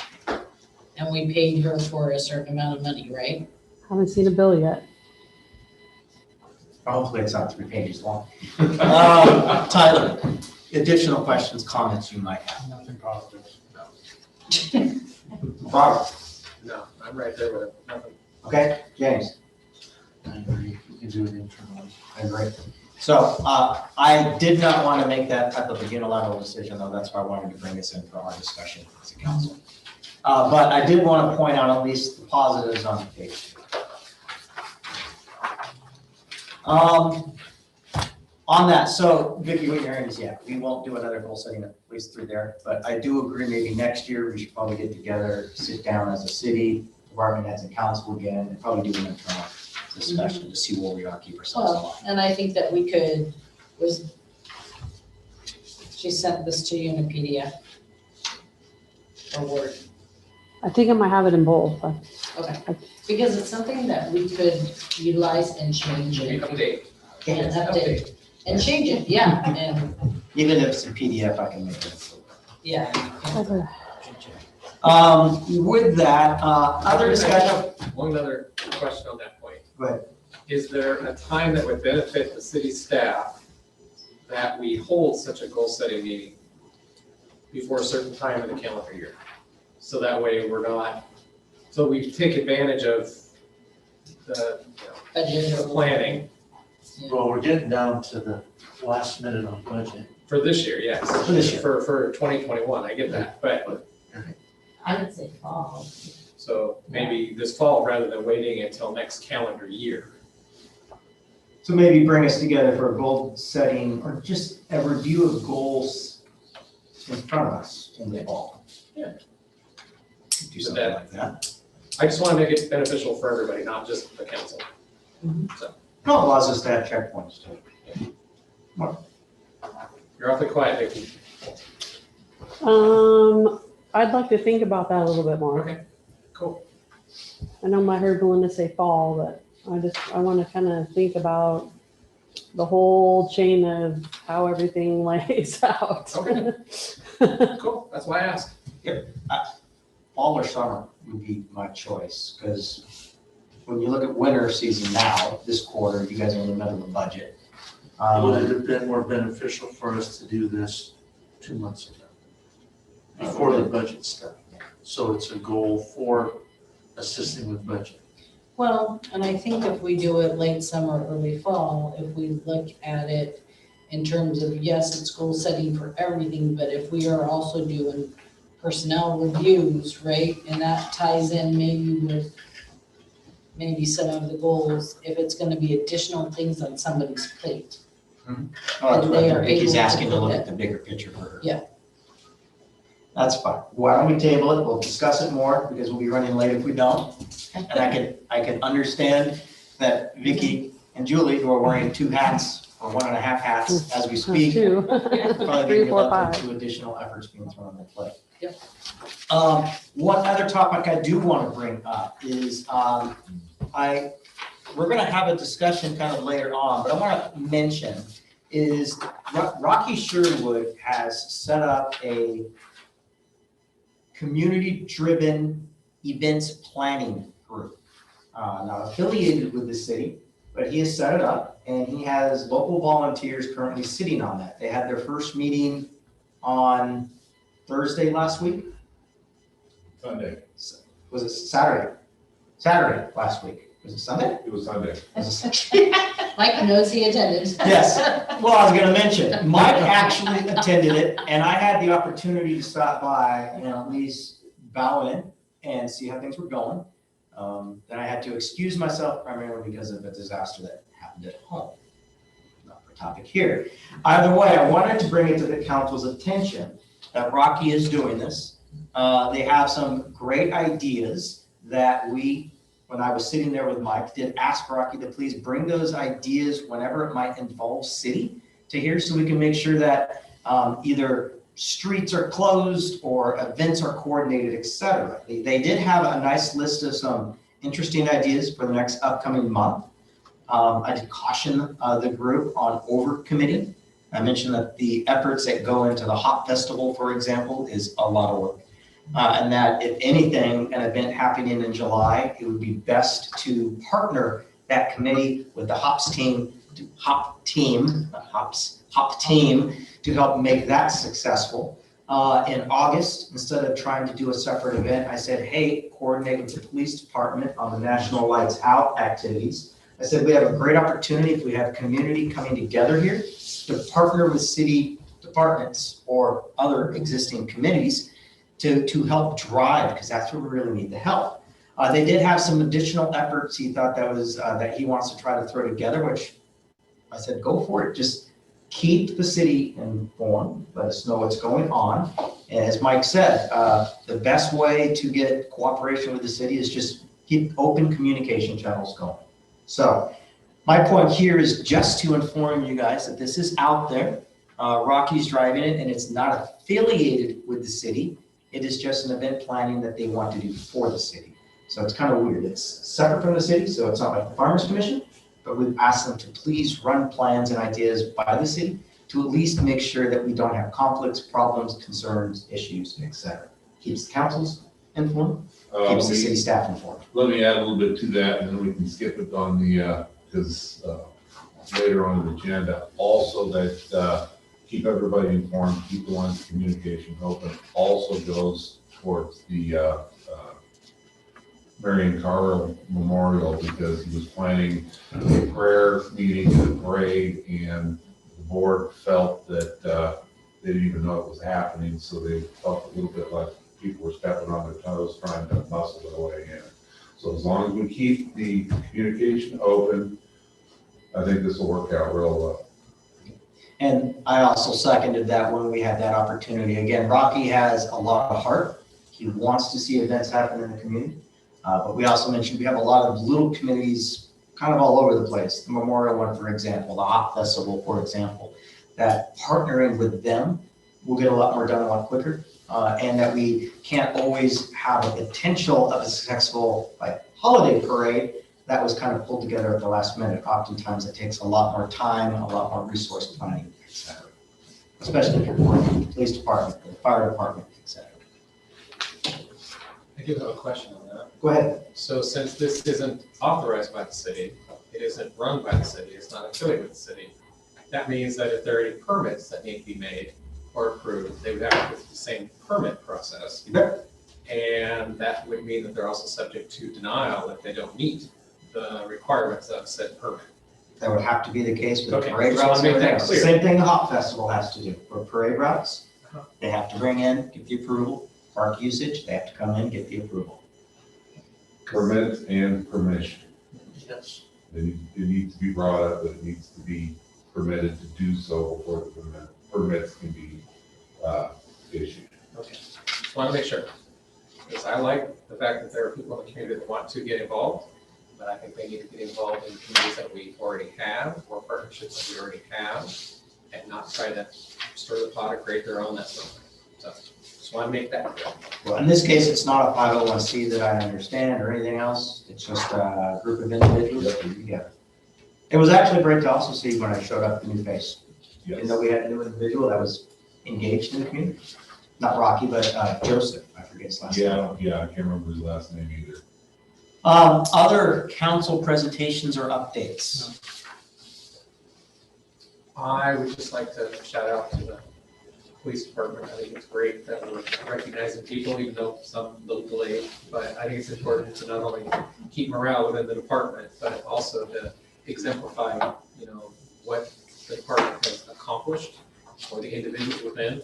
We do a lot of shout outs for public works because we deal with, them on times that generally citywide we need help, whether it's trees or water problems or sewer problems. I think it's great that the police department gets recognized once in a while as well. You bet. Thank you. So, I don't know, thank you. James? No. Okay, staff reports. Let's start off with the police department then. Well, I covered most of the stuff, but just, if you look at the stats, the guys were very busy. 22 arrests, wrote 75 citations and responded to 373 calls, so 342. 372. What percentage increase is that? So got MedCom's stats and ethics and the base. We were up like 20-some%. That's a significant increase. Do we know what's driving? Yeah, a little bit is, we did get some grants and officers are out doing the grant control, meaning they gotta make traffic stops, so we gotta show the state that we're wisely using the money. That's probably a lot. There hasn't been any major crime, like, cars broken into or anything, or at least people aren't telling us, so. Yeah, I just think this guy's being proactive. So. Well, I can tell you just exactly what Robert was saying in terms of the appreciation for the police department. And I'm very thankful that I can leave a bag of cans on my front porch and you don't see me get stolen, even though I wish they would.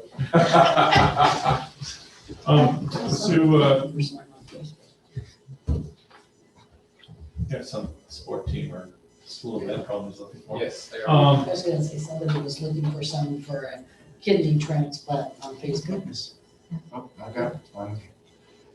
Mark White is doing well at the academy, 2 tests so far, and he's got an average of 92%. So, excellent. Yeah, so, and I'm hoping to get down there in 2 weeks to have lunch with him. It's about the halfway point. He's in week 6 this week, so I try to get down there halfway. The new cars are out. Really, there hasn't been that many. We don't really have any problems with them, knock on wood. So they look pretty sweet. We've had other officers at other jurisdictions comment on them. So yeah, pretty good. So that's all done. So recent events in Minnesota again. Just trying to play around and see how we can train on maybe not having a taser lock incident. So I'll get with Sergeant Anderson. We might do some training at next firearms to hopefully prevent that, because I think Robert said earlier it does happen. Yeah, it's happened a couple times. Is it common practice for an officer to keep the taser on an opposite side of the pistol, or is it common for them to be on the same So side? when tasers came first out, people were carrying on the weapon side, and so you'd see I carry mine on the left side. That's recommended now, is so you don't draw with their weapons hand right here. Yeah, weapon side hand. So it's recommended. Do we have a policy within our department to have it set that way? I think so, but I'd have to double check. Yeah, I think we carry it opposite our fire. So, anyway, just look into that. It's, some training we probably just need to incorporate. Hopefully it never happens. So I'm on that, Marion County Criminal Justice Council thing. It's kind of interesting. Senate Bill 2002. That's the one that's attacking the Measure 11. You know, it's been, even last year, I think it was, or the polls are showing 78% of the public support it.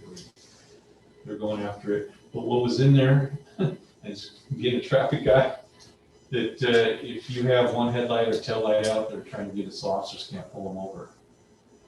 And it's just insane. I mean, that is, that's just foolishness. I mean, so many things come out of just a minor traffic infraction. Case in point, Timothy today was, I believe, a light was out. Yeah. Tail light, I think, wasn't it? Yeah, it was, some light was out, and I mean, that guy would have been scot-free. Right? And I just don't understand the thinking of it, but that's might be some challenges that we're gonna have to deal with, among other things. But I was like, what? Measure 11, then you go to a minor traffic. It's in the same House bill or whatever. Anyway, does anybody have any questions of the police department? I do not. Okay. All right. Anything else? Just a thank you for the good job that you guys do. Yeah, we got a good crew with hard. Right. And we don't need to ask why. Total fine. Okay, bad deal. Moving on to the next agenda topic. I don't think we have Chief Bud John, do we? No. Okay, then let's move on to administrative department. You have my report. It was kind of lengthy. Did you have any questions about it? How are we doing on the budget? Are you feeling as if our new contract individual is doing good? She's awesome. Okay. I read it in here, I just wanted to hear. I really like her. Yep, she's moving right along on that. She was working on the payroll piece of it, and we're staying on target with our date for our budget. Julie, I just want to highlight, great job. 5,800 starting, down to 2,000. Less than 2,000. 3,800 outstanding. No, We're that's working on it. impressive. Still got lots to do, but we're working on it. I'm glad. And thank you both for the transparency on working through the employee issues, especially when those fixed and right. Again, not having to share secondhand, seeing you guys report it. That to me is as transparent as we can be. Thank you, both of you. Now, this is on top of what you already have to do, so. Where's Allison painting the logo? Right in the middle of that baby. Right up there. Yep. Or it's going on the Back there. back wall? No, not on the back wall, right in the Right. front. Oh, right in the front. Yeah. Where the old symbol used to sit? Mhm. Okay. And if it's okay with city council, I'm gonna take that symbol that was on there and put it on my office wall. It's been around too long to just toss.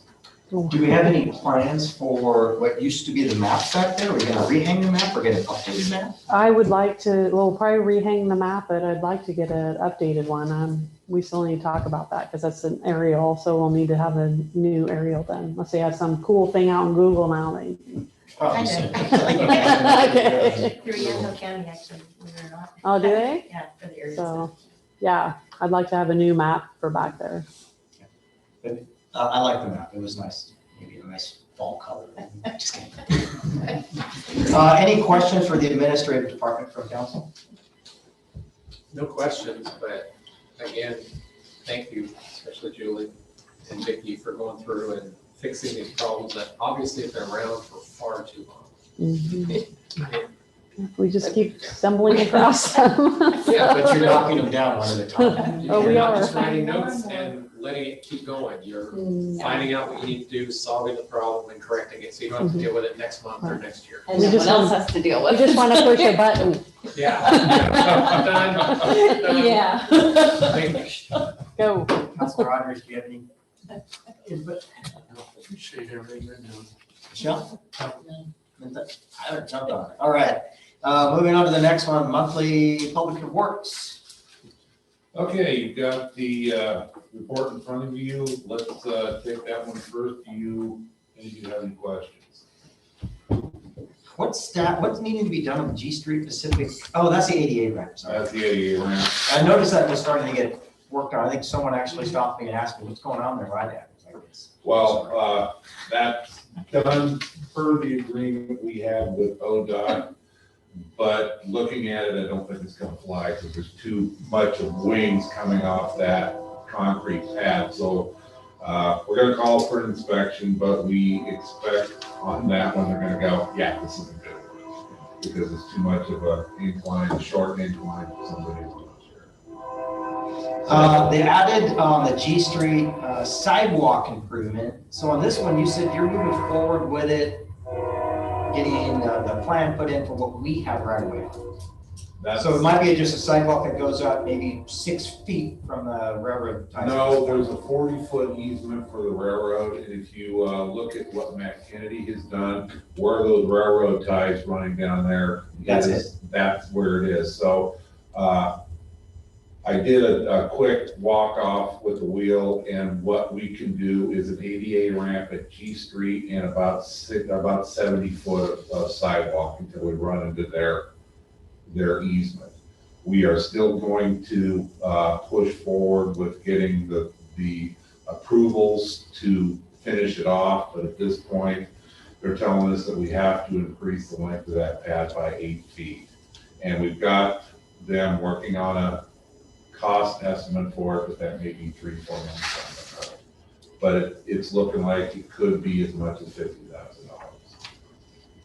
But for now, we're just going to at least move with what we Right, can control. and that was one of the things that we would like to ask tonight, if we can go ahead and take that step and just do that work. What's the cost estimate? Haven't got it yet, but we do have money in the budget for it. Okay, I know we budgeted Yes. last year. I mean, That's always been my deal on it, so yes. I mean, I'm looking at Robert, yay or nay, and then moving forward with what they're Oh, doing. absolutely. I am all about sidewalks. If there's a sidewalk involved, it's good. I will. Okay, there was something else. Just to let you know that we do have a line on the crane truck. It's in Livermore, California. They're asking 89,000, and we're looking to pick it up next week. I'll volunteer to go down and get it. And yeah. Can you drive it? It's a truck. How hard can it be? Well, I don't know. I don't know if you have to have a special kind of license to drive it. Only if they catch it. Okay. Then I'm good. Traffic guy. Yeah, I was gonna say, well, he knows he won't get pulled over for a tail light. Nope. It wasn't on here, the inter-office memorandum on the cleanup. So is that gonna be the discussion, winter storm update? Yes. Okay, any other questions before we move on real quick for Public Works on other topics? Just on the truck, I was gonna let you guys know what we're thinking in the way of travel. We're thinking 2 of us to fly down, get the truck, drive back, and 2 of us are going because we're gonna try to do this in 1 day, so we can switch drivers. Can you do that legally though? Yeah, It's like, what, 10 hours? about 10 hours. Just outside of San Francisco. Yeah, about 40 miles east of San Not Francisco. too bad though. So how old is that truck? Do you know much about it? 2018, it's got 11,000 miles on it. We were gonna pick it up, fly in tomorrow on Wednesday, but they found a small leak in the transmission, and so what the dealership we're buying it from took it to Ford and told Ford it's under warranty, go through it with a fine-tooth comb. What was I gonna say, is it a 40? It comes with a 6,000 pound crane, a generator, and a air compressor. So Those are all equipment that you can use. absolutely, yes. Okay. So it's not- It's actually a good find. Okay. Any other topic before we move on? Let's, the Veterans Memorial Mayor, event, can I- you've already mentioned on that. Do we need more discussion on that? It sounds like Rocky is coordinated now with that committee. How is it? They've got a board meeting on the 21st, and I plan to attend, and Rocky was also included in the email. And talking to him on Sunday, he also wants to attend. So we can get them Wonderful. together and working together, it's gonna be a very good thing. Excellent, excellent. I know that, I said even that committee itself might want even more help. Yeah. So, any other questions on that? No, I just, if you're done with I forgot to mention, so the North Marion High School soccer girls team won the state championship. Heard that. So first time. Anyway, they've got a parade planned Sunday. And so we are going to escort them around town. And then it's in Aurora as well. I talked to Joe Cass at the meeting and they said they're not going to do anything about it. So we're gonna escort them. The girls only live in Aurora and Hubbard.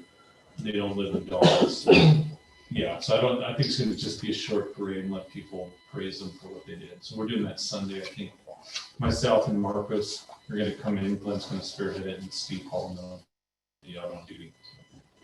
Great, that's good publicity for us. Thank you, guys. Sorry. I'm just glad to see our officers also being able to go into Aurora. It's good to see what we're doing out there. Yeah. The only thing I have for Public Works is, I know we cut the trees down along Third. Is there plans in the future to pull the stumps, put something else in there? Yeah, that's why I left them a little bit long. So if we decide to pull them, there's two ways of doing it. You pull them or you cut them off flush, but I would like to talk to Turf and Trees and see if I can get some donations and replant at least some of them. I know it looks kind of tacky now, but until we get the time and figure out what we're gonna do. Even if we don't donate them, I would think that we could probably make that happen just simply because it would beautify that. Yeah, they're pretty young trees. I'm assuming they could be. They're not all that young. It's just this really bad soil there. We put them in 95. Wow, it's a pretty old tree. Yeah, it was devastating to see them all broken. Yeah. If not, let's move on to the winter storm update. That would be agenda topic number 10. Did you get the memo on that? Yes. Okay. Basically what is happening with that is, we've done some research and unfortunately $15,000 isn't go very far. And so what the plan of action for that we're proposing is we're going to go out and rent a Genie type lift machine that goes up 40 feet. Check with OSHA on that as long as our guys, and we'll have everybody in the department take it. An hour training, get certified with it, they're legal to do that. With that, we'll take care of anything about 30 feet and down, and then have R&R come out and take care of anything that's 40 feet or 30 feet and above. And with that, it looks like R&R's gonna be charging us about $12,500 for, I think we looked at 17 trees throughout town. And the rental for us is gonna be 2,500, 24. And we can all fit it into that Did we have 15,000. good community response on it? People I saw, was not able to have much success with Marion County's contacts for volunteer help, but that's still something that I hope may happen as other places get cleaned up and the volunteer crews get freed up. But as of opposed now, to we our own have- citizens calling you saying, hey, I know there's one over the city right away that we talked Yeah, about. we're getting some of that. The big ones right now are Revenue Park. There's some ugly ones at Revenue Park.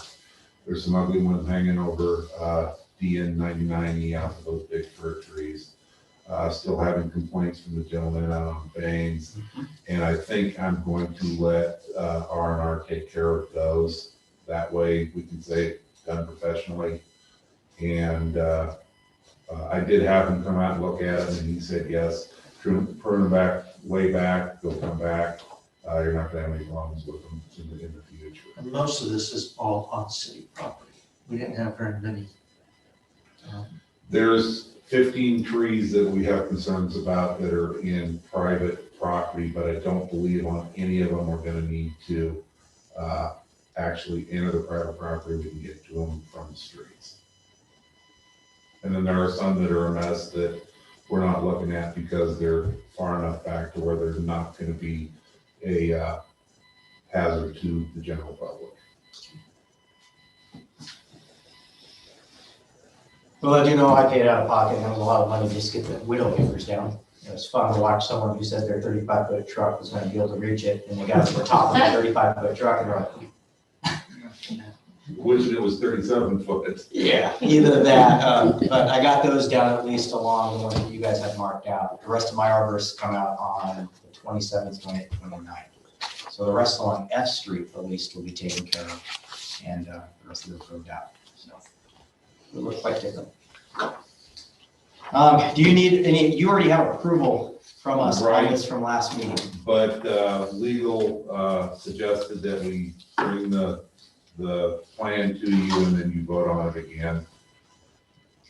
Okay, then I would make a motion that we accept the winter storm debris removal as outlined by the Public Works Department. Okay, motion, we have a second. All those in favor say aye. Aye. All those opposed say nay. Nay. Okay, 4-1. There we go. And again, this, as you mentioned in here, I just want to make it, proposed work does not include public official right-of-way area. So this is just getting our parks pretty much cleaned up at this point. No, what that means is if it's adjacent to any of your houses, any of our houses, we can't touch it. That's what I thought. Yeah, yes. Awesome. Any other questions for Public Works? Wendy, do you have anything to add to it? I think that was it. Okay. Okay, consent agenda next, because we already talked about the street sidewalk improvement project. Oh, I'm just jumping you guys way ahead on the agenda. I apologize. Is there additional discussion on that one besides Robert with his thumbs up on anything sidewalks? Nope, I'm good. Okay. Want to make sure before we went on. Okay, for consent agenda, approval of March 9, 2021 City Council meeting minutes be approved to give Public Works Office Assistant Heidi Wheeler $1 hour increase effective April 16th, 2021. Refer to the Public Works report. C, approval of March 2021 check register report. I make a motion that we accept the consent agenda as read. Second. All those in favor, say aye. Aye. All those opposed, say nay. Consent agenda carries. Appearances of interested citizens, topic number 13. Do we have any citizens that would like to present and or have discussion? I have one person online. Yeah, we've gone long. He's on mute, so I don't know. Is that Rocky, the 971? Yes. Rocky, can you hear us? I can hear you. You're the only one that seems to be held out. This is the opportunity for appearance of interested citizens. If there's something you want to discuss, you could bring it up here. I think you have the floor for like 3 minutes generally. Can you hear me now? Yes. I met with the Booster Club yesterday and the mom of the soccer team, and then I invited Bentley over to the park, and then he said he was going to reach out to Rash on the parade thing. It sounds like that's going to be taking place. So, and then Wheatcroft reached out to me today about doing a meeting on the 21st on Wednesday at 5 p.m. So that they did a follow-up with me, so I plan on attending that one as well. And so can you guys hear me okay? We can hear you fine. Okay. And so the event that I was thinking about, I moved it to June 13th because June 6th is, the 5th is going to be the senior graduation parade. So the June 13th, I wanted to bring the Mother's Day and Father's Day and do an event together, do a mothers and daughters versus fathers and sons kickball game at Barnsley Park. So that's in June. So. Okay, so Rocky, on that one, I think that sounds like a wonderful idea. What I would ask though is to please work with Melinda to ensure that we get either the permits or the approvals needed. So if you could work with Melinda from Public Works and get something in front of the council in the May packet, it would be great to make sure that we can support an effort like that. So what I would ask is please work with Melinda to make sure that we have the approvals, the permits, what we're gonna need so we can bring it back into the council for a short discussion then in the next May. Sorry, this May. And another thing we discussed in the Sunday's meeting with Mike, my co-president, because me and Emiliano, we share both the president title and the community events council as independents. We both express interest, and Emiliano wants to donate some of his time because he owns New Vision Landscape and Maintenance, and he's been talking about doing some volunteering in the parks to kind of do the weeding and kind of make the baseball diamonds and everything look really good. Yep, and I think you actually mentioned that when I was there, and my suggestion was, again, just make sure you coordinate with Mike. I don't think this city would ever turn down volunteer help, ever. All right, so yeah, we'll continue to work with Melinda. Melinda's been awesome. Mike's been awesome.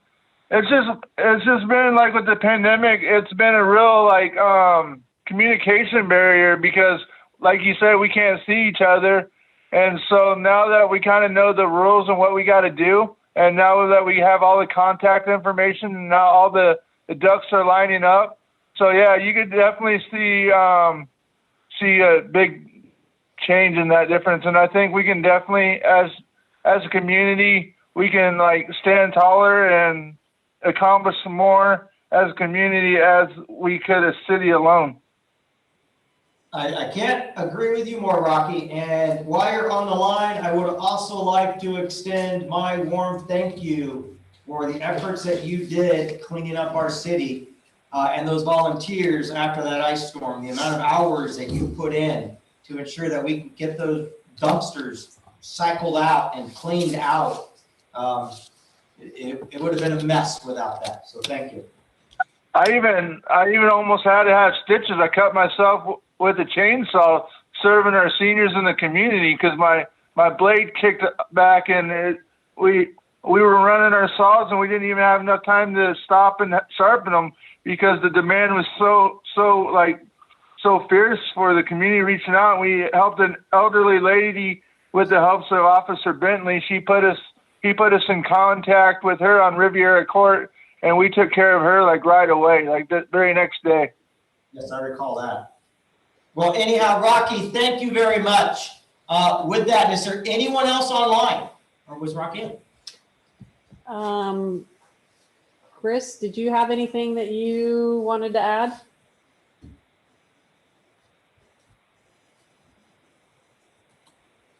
Okay. If not, James did have one more thing. I just want to say thank you we addressed Public Works at the last meeting about the sinkholes around the sidewalks.